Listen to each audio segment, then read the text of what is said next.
we're moving into a period when, for the first time ever, we may have things more intelligent than us. Round of layoffs costing tens of thousands of tech workers. Artificial intelligence. This alarming wake-up call. AI.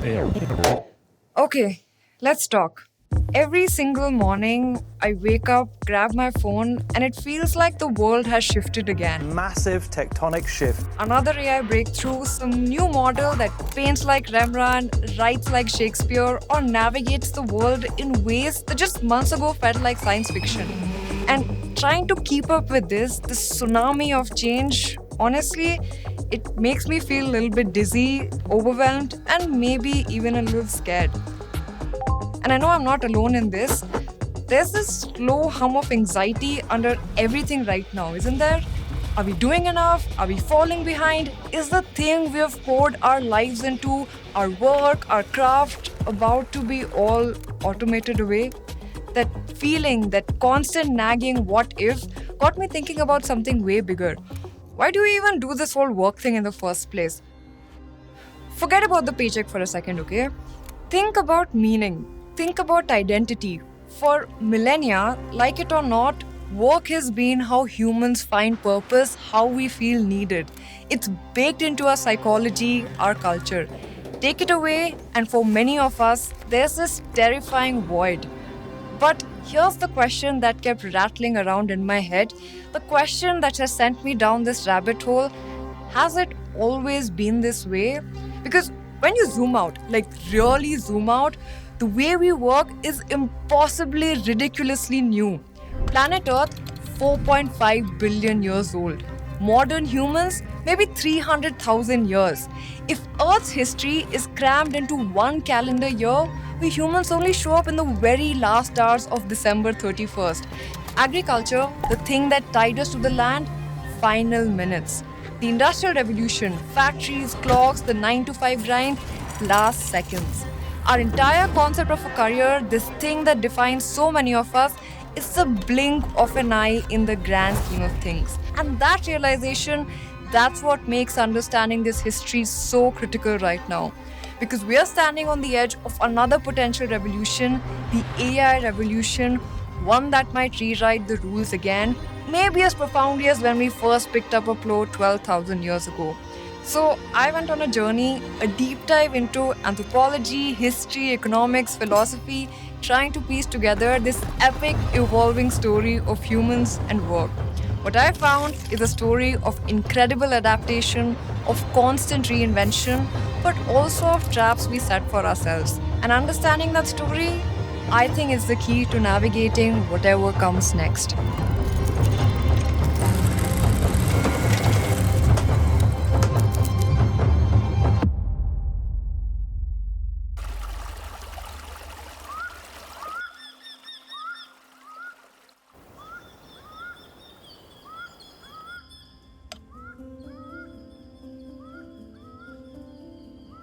Picture this, for 95% of the time Homo sapiens have walked this planet, we weren't farmers or factory workers or coders, we were this.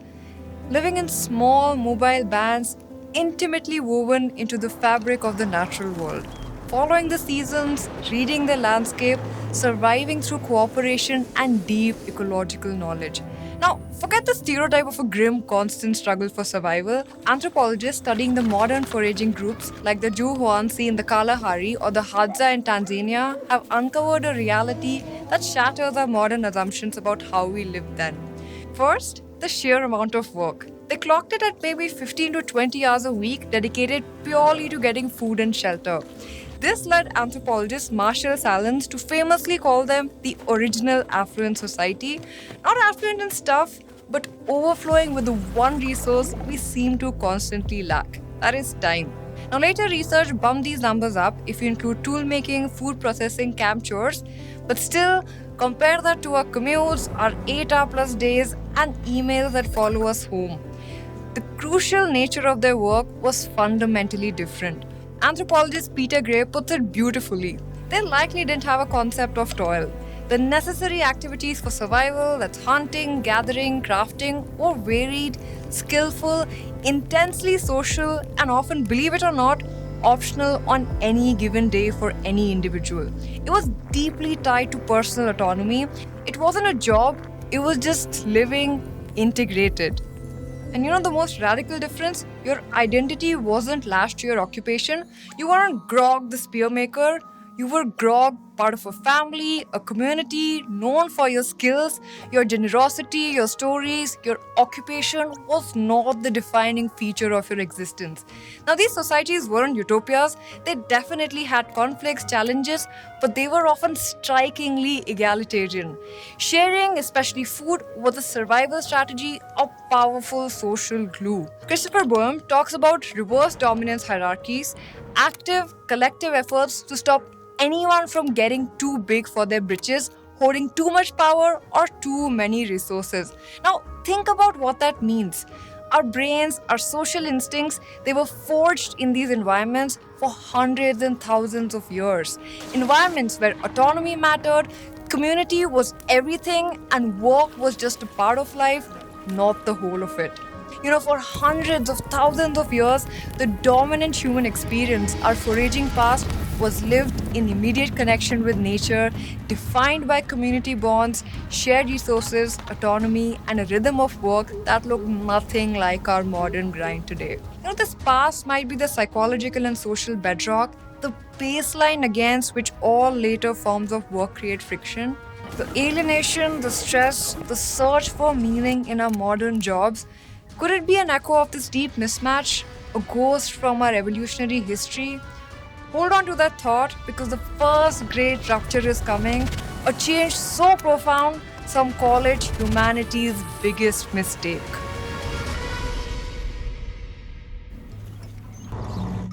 Around 12,000 years ago, something monumental began to stir independently in different pockets of the globe. Humans started cultivating plants, domesticating animals. Instead of just taking what nature offered, we began to control it. This was a slow, millennia-long transition, the agricultural revolution. Now, we often see this as progress. Finally, reliable food, stability, the foundation for civilization. And yes, agriculture could produce more calories per acre, allowing populations to boom. Villages became towns, towns became cities, surpluses could be stored. But the archaeological and anthropological evidence paints a much darker picture for the average person. Early farmers, often way less healthier than their forager ancestors. Diets became monotonous, reliant on a few staples. Diseases spread like wildfire in newly sedentary populations. As the archaeologist Jared Diamond states, the adoption of agriculture was in many ways the worst mistake in human history. First, attachment to land. Suddenly, the specific patch of earth was everything. Property rights became paramount, and boom, massive inequality follows. Landowners versus the landless, masters versus servants, a small elite controlling the resources, a vast majority laboring on them. Second, work becomes toil. The integrated, varied life of the forager that we spoke about, this was replaced by the relentless, back-breaking cycle of planting, weeding, harvesting. Work hours stretched 10, 12, 14 hours a day during busy seasons. Labor wasn't just part of life anymore, it was a distinct, often grueling category. Third came shifting values. While religion remained vital, often weaving itself around harvest cycles and fertility gods, a new attitude towards labor emerged, especially among the elites. Aristotle called the lives of mechanics and tradesmen ignoble, unfit for virtuous citizens. Necessary, sure, but certainly not noble. Literacy remained a privilege for the few. Every leap in complexity has forced humans to reinvent how we pass skills to the next generation. Observing, doing, mastering the environment through direct experience. But when societies shift on a massive scale, simply learning from immediate experience is not enough. Today, we're navigating another profound transformation driven by computation, data, and artificial intelligence. It demands practical mastery of cutting-edge tools and concepts. This rapid shift underscores the critical need for educational models designed specifically to build these practical, future-focused competencies from the ground up, creating exactly this kind of deep practical, future-focused learning environment is exactly the mission of Polaris School of Technology. Polaris is transforming the next era of tech education. Think of Polaris not as a traditional college, but as a new-age tech school in Bangalore, founded by Class Plus founders, which also is one of India's biggest B2B startups, by the way. So they knew exactly what the industry needs. At Polaris, Medhavi Skills University is running a 4-year integrated BTech program in CS, AI, ML. Their ethos is learn by doing. So forget passive lectures. Students mandatorily code and build for 5,000 hours before graduating starting day one. Students of Polaris, by the way, have been setting global benchmarks. In the last 2 years, the students have cracked globally prestigious open source competitions like Google Summer of Code, Summer of Bitcoin, and the Linux Foundation Mentorship Program. 5% of the pilot batch 2023 to 2027 got software dev summer interns with stipends of rupees 1 lakh plus in their first year itself. This focus, by the way, extends beyond competitions, with students securing international internships at tech companies in the US, Dubai, and Singapore. Their agile curriculum stays ahead of the curve, adapting as new tech like AI emerges almost monthly. Deep industry connections are fostered through collaboration with giants like Google and Microsoft, hosting events like Tech Mixers right on corporate campuses. Being located in Bangalore immerses students in India's tech heartland, fostering crucial networking. With mentorship from top tech leaders and over 200 placement partners, internships starting from year one are the norm. Polaris is built by engineers for the next generation of engineers, focused relentlessly on the practical, adaptable skills needed to thrive and build the AI future. If you're in 12th grade or know somebody who wants to build a career in tech and wants an education that emphasizes building real-world skills through thousands of hours of practice, definitely check out Polaris School of Technology and register for their entrance exam. That is happening every Saturday. Now, before we leave the fields behind, remember the bargain agriculture locked us into? This agricultural era cemented a massive trade-off. We gained population density, complex societies, the potential for surplus, but for many, the price was steep. Loss of autonomy, increased toil, poorer health, rigid hierarchies. Work became less about integrated living and more about obligation and drudgery. This tension between technological advance and the quality of human experience sets the stage for the next great upheaval, one that would mechanize toil but introduce a whole new kind of disconnect. And remember that elite disdain for labor? Get ready for it to flip entirely.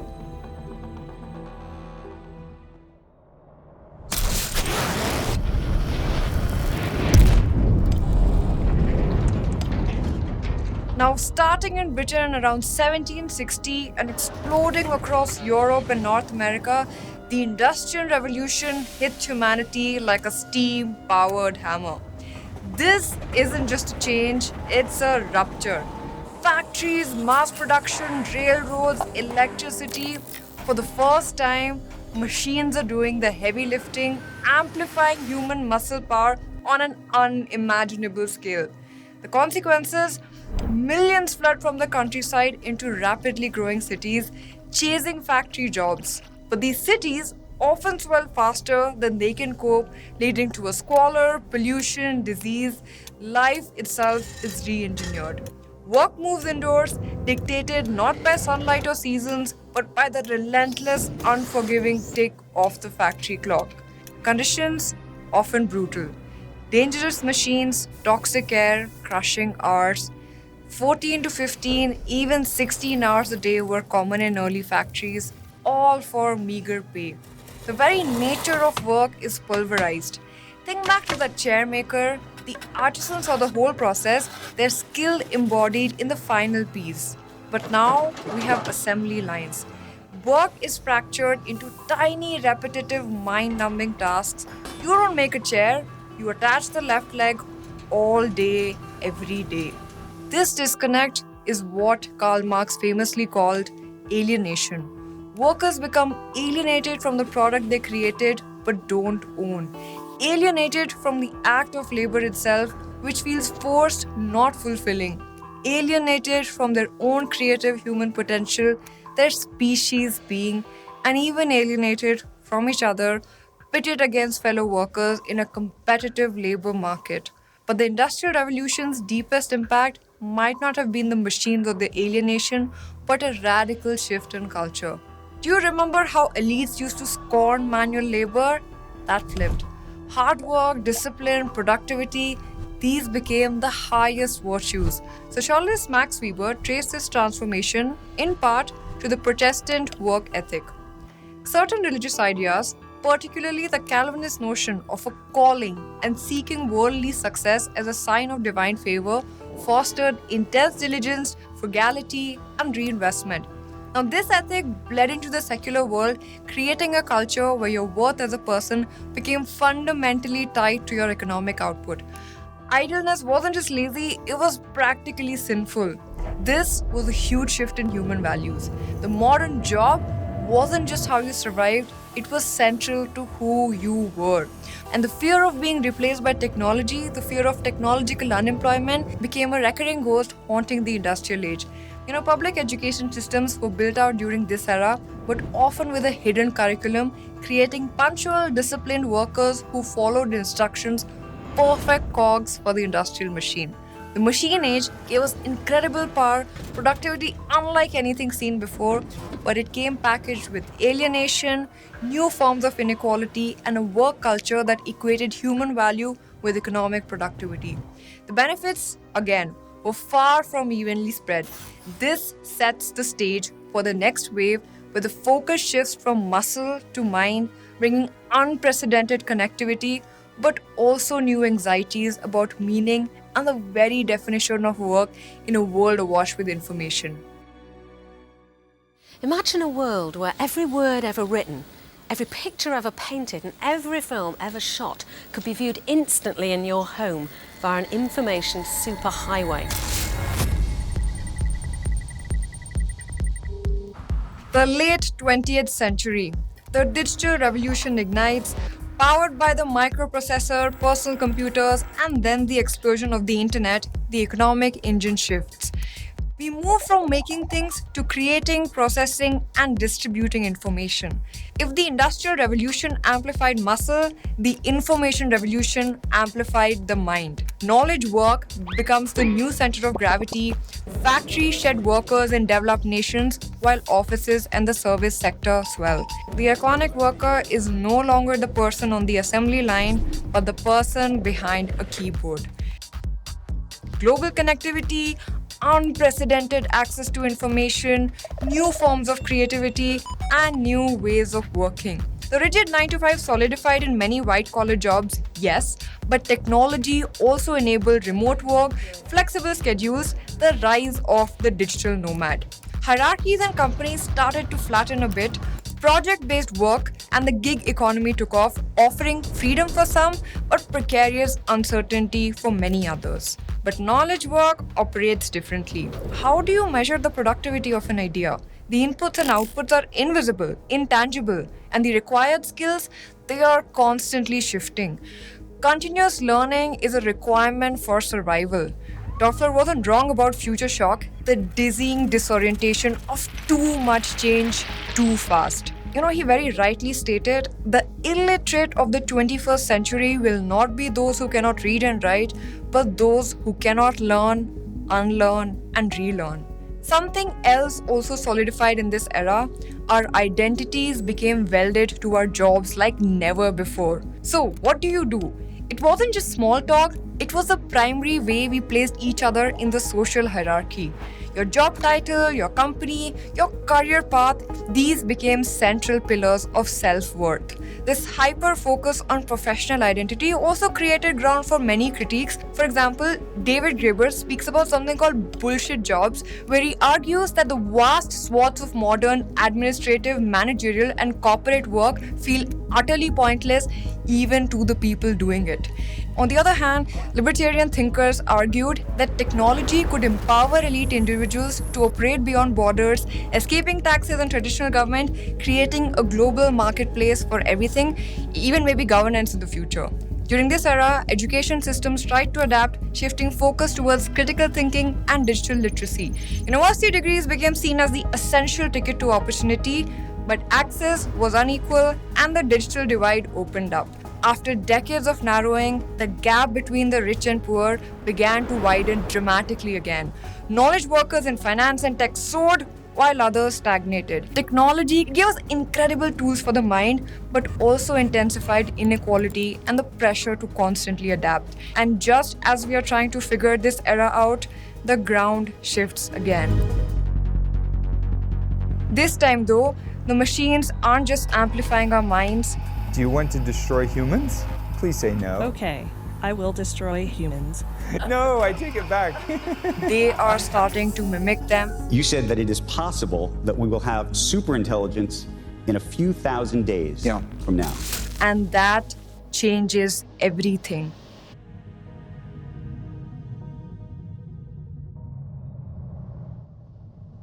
Hello, Hal, do you read me? Open the pod bay doors, Hal. I'm sorry, Dave. I'm afraid I can't do that. Artificial intelligence. People should be happy that we're a little bit scared of this. This is such a huge data set. This is just the very beginning of a massive tectonic shift in the way that we all use computers. And that brings us to now the AI age. The lines are fuzzy. AI research has been around for decades, but somewhere around 2020, with the public explosion of large language models like GPT, diffusion models for images, things felt different. The pace of change went into overdrive. Capabilities that were science fiction just a few years ago are suddenly reality. But AI isn't just faster technology, it's different technology. Think about it. The Industrial Revolution automated muscle power. The Information Revolution automated calculation and data retrieval. AI is beginning to automate cognition, judgment, creativity, pattern recognition, language, tasks we considered the exclusive domain of the human mind. Robots have the potential to lead with a greater level of efficiency than human leaders. This isn't just a tool like a spreadsheet or a power loom. This is potentially a new form of intelligence landing on the planet. It doesn't think like us, but it can increasingly do things until now only and only we humans could do. So how do we even begin to grasp what this means for work, for purpose, for society? Researchers are wrestling with this, proposing different ways AI might reshape our world. It could boost human productivity. Think AI coding assistants, making developers 40% faster, AI helping radiologists spot tumors, AI drafting marketing copy. It could also be a co-creator. It could fundamentally restructure society, the future. There are many, many possible scenarios ahead of us. But what is undeniable is that AI is forcing us to ask the big questions. What is intelligence? What is it that makes us humans so special? What does it mean to be a human? These aren't just philosophical questions anymore, they are becoming urgent policy questions. We think it can be a printing press moment. We have to work together to make it so. But maybe the big question that AI forces upon us isn't just will I have a job, but something deeper. What makes a life meaningful? If for centuries we've increasingly built our identities, our sense of worth around our economic contribution, what happens if that contribution is no longer needed on a massive scale? What fills that void? Humans have always found meaning in more than just economic production.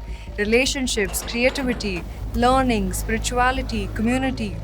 Is it possible that the industrial and information ages actually narrowed our definition of a valuable life, focusing it too intensely on the job? And could AI paradoxically be the catalyst that forces us to rediscover and revalue these other essential pathways to human flourishing? It's not just theory. Look around.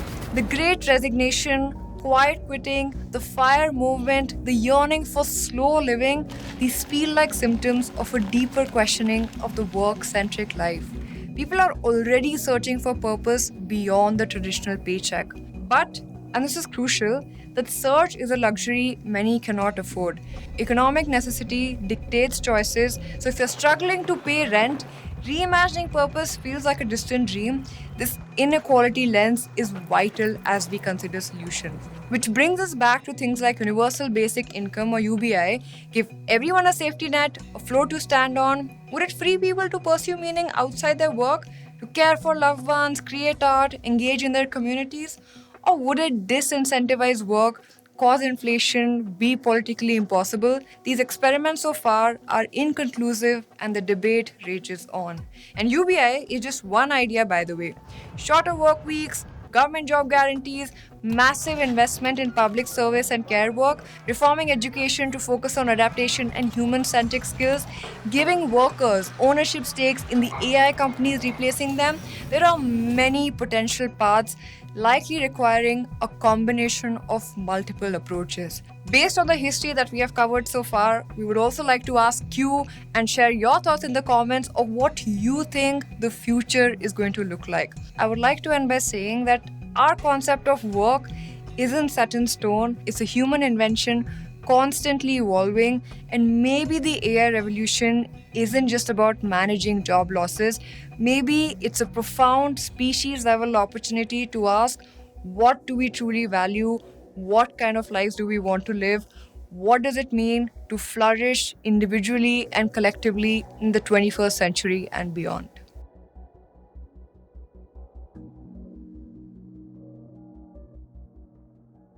I've got some big news to share. So AV is expanding and we are on the lookout for senior motion graphic designers who have at least 2 years of experience to join our team. So if you're somebody who's obsessed with pushing the boundaries of video and want to work with some of the best editors, filmmakers, cinematographers, and like experimenting with Gen AI, filmmaking, storytelling, this is your place.